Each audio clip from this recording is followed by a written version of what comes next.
B-roll is a topic that is widely talked about on YouTube. But what is it really, and why does some B-roll seem to work more effectively on some films versus others? Well, in my opinion, it really comes down to the why, the when, and the how you're using your B-roll to shape the overall story within your film. Hey, what's happening, everyone? My name is Ryan, and today we're talking about B-roll. Let's get into it.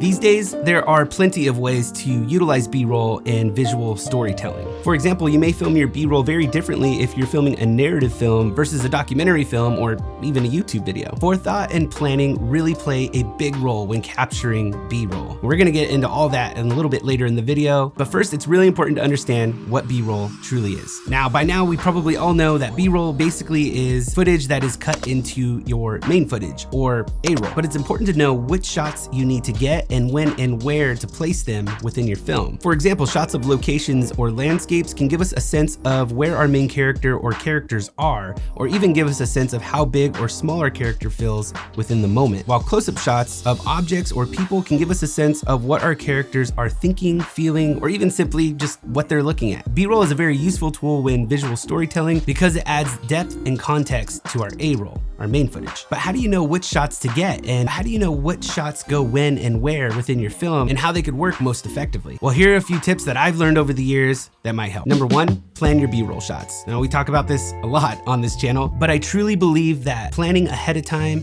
is the key element to telling a successful story and creating a great film. Before you start shooting, it's essential to plan out each shot. Think about the story, reference the script, and think about the tone and the emotion that you want to create. For example, in this scene here, our main character is talking about his son being born and that this is what ultimately pulled him through just a rough time in his life. Now, I'm not doing this story any justice. You'll need to watch the film to truly know what I mean. I'll leave a link in the description below if you're interested. But this was a very emotional scene, so I wanted to capture a real candid moment with him and his son, as well as get some B-roll of their family photos to really get a sense of the love that he has for his family and for his son in this moment in his life. And with this B-roll and the right music, it really set the tone for this scene and brought out the emotion that I was looking for. But again, all of this was planned out and thought through ahead of time. Now, I couldn't have known that he was gonna talk about his son in this way. So what I did was I met with him before the actual filming of the project and just got to know him, got to know his story, got to know what he wanted to tell,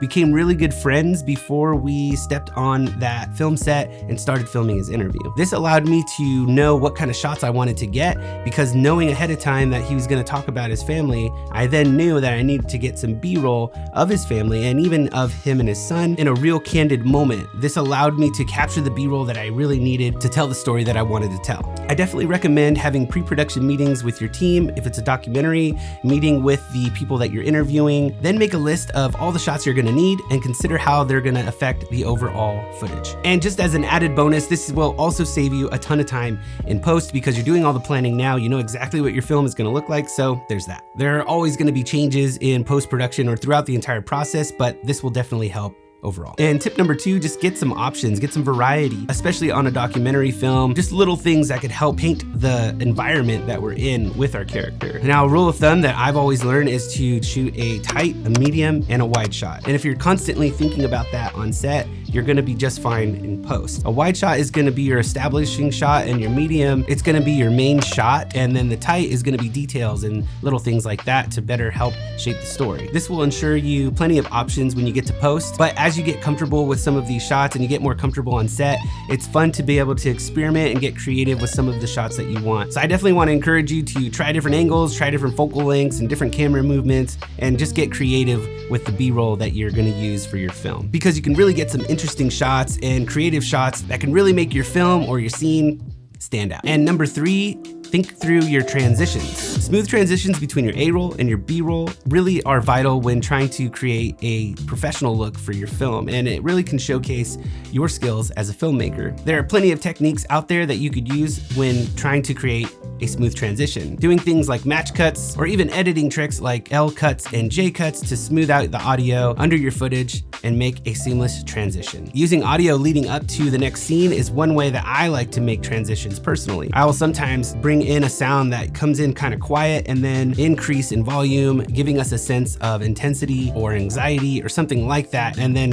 jump cut to maybe a detail shot, maybe somebody's face or their reaction or something that they didn't expect. Planning these out and then performing them on set is always a lot of fun, so I just want to encourage you to try some of these techniques out for yourself and see what works best for your film. In the end, B-roll is just one more tool in the belt to try and create a compelling story for your film. There will often be times where you'll find issues or last minute changes on set, and it's really having tips and tricks like these in your back pocket that can really be a game changer in those types of situations. So as always on this channel, I encourage you to try some of these tips out, practice them often, and see what works best for you. Well, that's gonna do it for this one, you guys. Thank you so much for joining me on this video. If you like this video or you learned something, please click the like button down below. Consider subscribing if you haven't already, and I'll catch you in the next one. Laters.